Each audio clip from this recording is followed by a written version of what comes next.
Hello అండి. నమస్కారం అందరికీ. Welcome to Nyayasadhya. ఈరోజు నేను మీ అందరి ముందుకి ఒక చాలా ఇంపార్టెంట్ టాపిక్ తీసుకొచ్చానండి.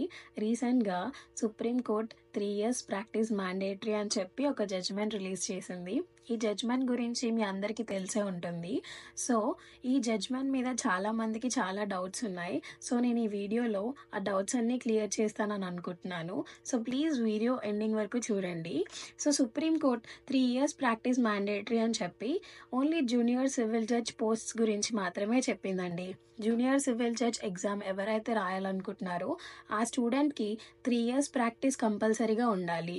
లేకపోతే వారు ఎలిజిబుల్ కాదని చెప్పింది. మన ఫస్ట్ టాపిక్ జ్యుడిషియల్ ఎగ్జామ్‌కి ఎలిజిబిలిటీ ఏంటి? ఎల్ఎల్బి అయిపోయిన ప్రతి ఒక్క స్టూడెంట్ స్టేట్ బార్ కౌన్సిల్‌లో రిజిస్టర్ అవ్వాలి. రిజిస్టర్ అయిన తర్వాత అడ్వకేట్‌గా 3 ఇయర్స్ ప్రాక్టీస్ ఉండాలి. Second one age. So, high court release చేసే నోటిఫికేషన్‌లో క్లియర్‌గా మెన్షన్ చేస్తారండి. జేసీజే పోస్ట్‌కి ఏజ్ ఎంత ఉండాలి అనేది. సో, మీరు ఆ ఏజ్‌కి ఎలిజిబులా కాదా అని చూసుకొని మీరు అప్లై చేసుకోవాలి. Third LLM. ఎల్ఎల్ఎం చేసే ప్రతి ఒక్క స్టూడెంట్‌కి ఉన్న డౌట్ ఏంటంటే ఎల్ఎల్ఎంతో పాటు ప్రాక్టీస్ చేసే వాళ్ళు ఎలిజిబుల్ అవుతారా లేదా ఈ ఎగ్జామ్‌కి అనేది అడుగుతున్నారు.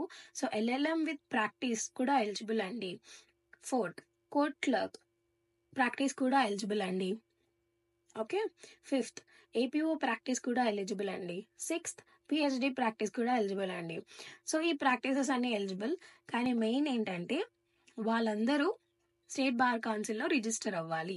మన సెకండ్ టాపిక్ అండి. సో, చాలామంది స్టూడెంట్స్‌కి అసలు నేను జేసీజేకి ఎలిజిబులేనా? నాకు ఎలిజిబిలిటీ ఉందా లేదా అని చాలా మందికి డౌట్ ఉంది. సో, అసలు మీరు ఎలా ఎలిజిబుల్ అవుతారు జేసీజేకి అనేది నేను ఇప్పుడు చెప్తాను. సో, స్టెప్ 1 ఏంటంటే ముందుగా జేసీజే అప్లై చేయడానికి మీకు ఎల్ఎల్బి డిగ్రీ కంపల్సరీ ఉండాలి. మీరు 3 ఇయర్స్ ఎల్ఎల్బి చేసినా, 5 ఇయర్స్ ఎల్ఎల్బి చేసినా ఆ లా డిగ్రీ అనేది కంపల్సరీ. ఆ లా డిగ్రీ మీ దగ్గర ఉండాలి. సో, లా డిగ్రీ వచ్చాక సెకండ్ స్టెప్ స్టేట్ బార్ కౌన్సిల్‌లో రిజిస్ట్రేషన్ అవ్వాలి. మీరు స్టేట్ బార్ కౌన్సిల్‌కి వెళ్లి ఒక అడ్వకేట్‌గా రిజిస్ట్రేషన్ చేసుకోవాలి. Okay. Third step senior advocate దగ్గర ప్రాక్టీస్ సర్టిఫికేట్ తీసుకోవాలి. ఓకే. మీరు ఒక సీనియర్ అడ్వకేట్ దగ్గరికెళ్లి ప్రాక్టీస్ సర్టిఫికేట్ తీసుకోవాలండి. ఆ సీనియర్ అడ్వకేట్‌కి 10 ఇయర్స్ ప్రాక్టీస్ ఉండాలి. 10 ఇయర్స్ ప్రాక్టీస్ ఉన్న సీనియర్ అడ్వకేట్ దగ్గరికెళ్లి మీరు ప్రాక్టీస్ సర్టిఫికేట్ తీసుకోవాలి. ఇది మ్యాండేటరీ. ఓకే. అది హైకోర్ట్ అడ్వకేట్ అయినా సరే, డిస్ట్రిక్ట్ కోర్ట్ అడ్వకేట్ అయినా సరే 10 ఇయర్స్ ప్రాక్టీస్ అనేది ఉండాలి వాళ్ళకి. ఓకే. ఫోర్త్ స్టెప్ ఏంటి? ప్రాక్టీస్ సర్టిఫికేట్ తీసేసుకున్నారు. ప్రాక్టీస్ సర్టిఫికేట్ తీసేసుకున్న తర్వాత కోర్ట్ వెరిఫికేషన్ పక్కా చేపించుకోవాలి. సో, కోర్ట్ వెరిఫికేషన్ ఎవరు చేస్తారు? డిస్ట్రిక్ట్ కోర్ట్‌లో ప్రాక్టీస్ చేస్తే ప్రిన్సిపల్ డిస్ట్రిక్ట్ జడ్జ్ వెరిఫై చేస్తారు. ఓకే. హైకోర్ట్‌లో ప్రాక్టీస్ చేస్తే కోర్ట్ ఆఫీసర్ వెరిఫై చేస్తారు. సో, ఈ వెరిఫికేషన్‌లో కోర్ట్ చెప్తుంది అసలు మీకు 3 ఇయర్స్ ప్రాక్టీస్ ఉందా లేదా? ఈ ప్రాక్టీస్ సర్టిఫికేట్ అనేది ప్రూఫ్ అండి. మీకు 3 ఇయర్స్ ప్రాక్టీస్ ఉందా లేదా అనేది. సో, ఈ స్టెప్స్ అన్ని కంప్లీట్ చేస్తే మీరు జేసీజేకి ఎలిజిబుల్. మన థర్డ్ టాపిక్ అండి. చాలా ఇంపార్టెంట్ టాపిక్. ఎవరి జ్యుడిషియల్ ఎగ్జామ్‌కి ఎలిజిబుల్ కాదు. సుప్రీం కోర్ట్ జడ్జ్‌మెంట్ ప్రకారం అడ్వకేట్ లాగా 3 ఇయర్స్ యాక్టివ్ ప్రాక్టీస్ ఉండాలి అంటే కోర్ట్‌లో ప్రెజెన్స్ ఉండాలి. క్లయింట్ కేసెస్ హ్యాండిల్ చేయాలి. హియరింగ్స్ అటెండ్ అవ్వాలి. సో, కొన్ని కేసెస్‌లో even you are qualified eligible కాదండి. అవేంటో చూద్దాం. మీరు ఒక కంపెనీలో లేకపోతే బ్యాంక్‌లో లీగల్ ఆఫీసర్‌గా ఫుల్ టైమ్ ఎంప్లాయ్‌గా పనిచేస్తున్నారంటే కోర్ట్‌లో అడ్వకేట్ లాగా వర్క్ చేయడం లేదు. సాలరీ జాబ్ చేస్తున్నారు. కోర్ట్ ప్రెజెన్స్ లేదు. క్లయింట్ రిప్రజెంటేషన్ లేదు. సుప్రీం కోర్ట్ చెప్పింది ఏంటంటే అడ్వకేట్ స్టాండింగ్ కోర్ట్ రూమ్‌లో ప్రెజెన్స్ ఉండాలి. సో, మీరు ఎలిజిబుల్ కాదండి. ఫుల్ టైమ్ జాబ్ చేసేవాళ్ళు ఎలిజిబుల్ కాదు. నెక్స్ట్ ఎల్ఎల్బి అయ్యాక రిజిస్టర్ అయ్యి తర్వాత full time software job, NGO or teaching ప్రొఫెషన్‌లో పని చేస్తే మీరు అడ్వకేట్ లాగా కోర్ట్‌లో యాక్టివ్ ప్రాక్టీస్ చేయనట్టే. సో, వీళ్ళు కూడా ఎలిజిబుల్ కాదు. మీరు అడ్వకేట్‌గా రిజిస్ట్రేషన్ చేసుకున్న తర్వాత full time MBA any non law degree చేసినా గానీ మీరు ఎలిజిబుల్ కాదు. మీరు టెంపరరీ బార్ కౌన్సిల్ రిజిస్ట్రేషన్ చేశారు. కానీ తర్వాత ప్రాక్టీస్ వదిలేశారు. మధ్యలో ప్రాక్టీస్ వదిలేశారు. ఆ వదిలేసిన ప్రాక్టీస్ తర్వాత మీరు ఎంబీఏ చేశారు. జాబ్‌కి వెళ్లారు. అంటే కోర్ట్‌లో 3 ఇయర్స్ ప్రాక్టీస్ లేనట్టే. సో, మీరు కూడా ఎలిజిబుల్ కాదు. మన నెక్స్ట్ టాపిక్ అండి. జ్యుడిషియల్ ఎగ్జామ్‌కి 3 ఇయర్స్ ప్రాక్టీస్ ఎలా కౌంట్ చేయాలనేది నేను ఇప్పుడు చెప్తాను. ఫస్ట్‌లీ మీ దగ్గర ఎల్ఎల్బి డిగ్రీ ఉండాలి. సెకండ్, మీరు స్టేట్ బార్ కౌన్సిల్లో అడ్వకేట్గా రిజిస్టర్ అవ్వాలి. మీరు అడ్వకేట్గా రిజిస్టర్ అయిన తర్వాత మీకు టెంపరరీ రిజిస్ట్రేషన్ ఇస్తారు, అంటే ప్రొవిజనల్ సర్టిఫికేట్ ఇస్తారు. అది 2 years ప్రాక్టీస్, టెంపరరీ ప్రాక్టీస్ మీకు ఇస్తారు. తర్వాత మీరు ఏఐబి రాసుకోవాలి. ఏఐబి రాసుకున్న తర్వాత మీకు సిఓపి వస్తుంది. ఓకే, ఇప్పుడు ప్రాక్టీస్ కౌంట్ ఎక్కడి నుంచి స్టార్ట్ అవుతుందంటే టెంపరరీ రిజిస్ట్రేషన్ ఏదైతే చేసుకున్నారో అప్పటి నుంచి మీకు డేట్ కౌంట్ అవుతుంది. ఏఐబి రాసుకొని సిఓపి వచ్చిన తర్వాత పర్మనెంట్ రిజిస్ట్రేషన్ వచ్చేస్తుంది. సో అప్పటి నుంచి డేట్ కౌంట్ కాదు, టెంపరరీ రిజిస్ట్రేషన్ నుంచి డేట్ కౌంట్ అవుతుంది. సో అప్పటి నుంచి మీకు 3 years ప్రాక్టీస్ కౌంట్ అవుతుంది. ఓకే, ఒక ఎగ్జాంపుల్ తీసుకుందాం. ఇప్పుడు నేను ఎల్ఎల్బి June 30, 2022కి కంప్లీట్ చేశాను. ఓకే, స్టేట్ బార్ కౌన్సిల్లో August 1st, 2022కి నేను రిజిస్టర్ అయ్యాను. ఓకే, August 1st, 2022కి నేను రిజిస్టర్ అయ్యాను.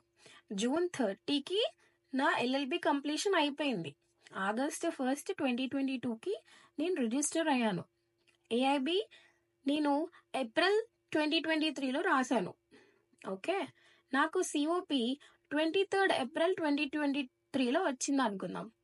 ఓకే, సో ఇప్పుడు నా కౌంట్ ఆఫ్ ప్రాక్టీస్, నా 3 years ప్రాక్టీస్ కౌంట్ ఎప్పటి నుంచి స్టార్ట్ అవుతుంది? August 1st, 2022 నుంచి స్టార్ట్ అవుతుంది. ఏఐబి ఎప్పుడు కంప్లీట్ చేశాను, సిఓపి ఎప్పుడు కంప్లీట్ చేశాను అని కాదు.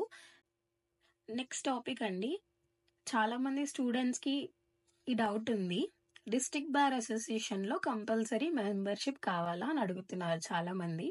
డిస్ట్రిక్ట్ బార్ అసోసియేషన్లో మెంబర్షిప్ తీసుకోండి, ఇట్స్ నెససరీ. కానీ సుప్రీంకోర్టు ఇచ్చిన జడ్జ్మెంట్లో డిస్ట్రిక్ట్ బార్ అసోసియేషన్లో కంపల్సరీ మెంబర్షిప్ అవసరం లేదండి. State bar registration, court practice ఉంటే చాలు.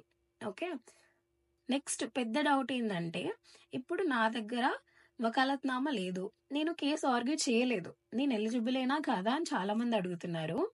సో వకాలత్నామా అవసరం లేదండి, కేసు మీరు ఆర్గ్యూ చేయకపోయినా పర్లేదు, మీరు ఎలిజిబుల్ అవుతారు. మన next topic different state registration.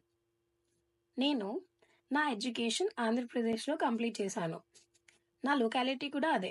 నేను అక్కడ బార్ కౌన్సిల్లో అడ్వకేట్గా రిజిస్టర్ అయ్యాను.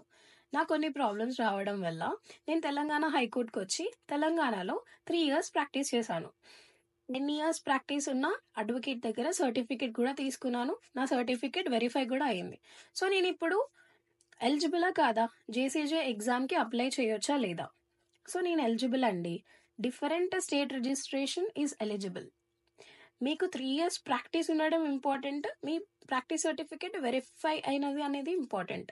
సో ఈ 2 మాత్రమే ఇంపార్టెంట్. మీరు ఏ స్టేట్లోనన్నా ప్రాక్టీస్ చేయండి, మీరు ఒక స్టేట్లో రిజిస్టర్ అయ్యి ఇంకో స్టేట్లో ప్రాక్టీస్ చేసినా అది వ్యాలిడ్ అండి. సో ఇక్కడ ఇంపార్టెంట్ ఏంటంటే 3 years ప్రాక్టీస్ ఉండాలి, మీరు బార్ కౌన్సిల్లో అడ్వకేట్గా రిజిస్టర్ అయి ఉండాలి. మన నెక్స్ట్ టాపిక్, ఇది చాలా ఇంపార్టెంట్ నోట్. సో ఈ 3 years ప్రాక్టీస్ ఇప్పటికీ అప్లై అవుతుందా అనేది డౌట్ చాలామందికి ఉంది. సో బేసిక్గా మనం ఆంధ్ర నోటిఫికేషన్ వచ్చినప్పుడు అందరూ అప్లై చేసుకున్నారు. April 16కి ఎగ్జామ్ ఉంది. సో April 16కి ఉన్న ఎగ్జామ్ హోల్డ్లో పెట్టారు. ఎందుకు? సుప్రీంకోర్టు జడ్జ్మెంట్ కోసం. Supreme court judgement 3 years practice mandatory అని చెప్పింది. సో ఇప్పుడు ఈ 3 years practice mandatory Andhra Pradesh notification ఎగ్జామ్కి అప్లై అవుతుందా లేదా అనేది డౌట్. సో అప్లై అవ్వదు. ఈ 3 years ప్రాక్టీస్ జడ్జ్మెంట్ ఫ్యూచర్లో వచ్చే రిక్రూట్మెంట్స్కి మాత్రమే అప్లై అవుతుంది. మీరు ఆల్రెడీ రిక్రూట్మెంట్ ఫుల్ఫిల్ చేశారు, అది హోల్డ్లో ఉంది కాబట్టి సో దానికి 3 years ప్రాక్టీస్ రూల్ అప్లై అవ్వదు. సో అందరూ ఎలిజిబుల్. సో ప్రశాంతంగా ఆ ఆంధ్రప్రదేశ్ ఎగ్జామ్ రాసుకోండి. ఇదే మీ లాస్ట్ ఛాన్స్ ఫ్రెషర్స్కి.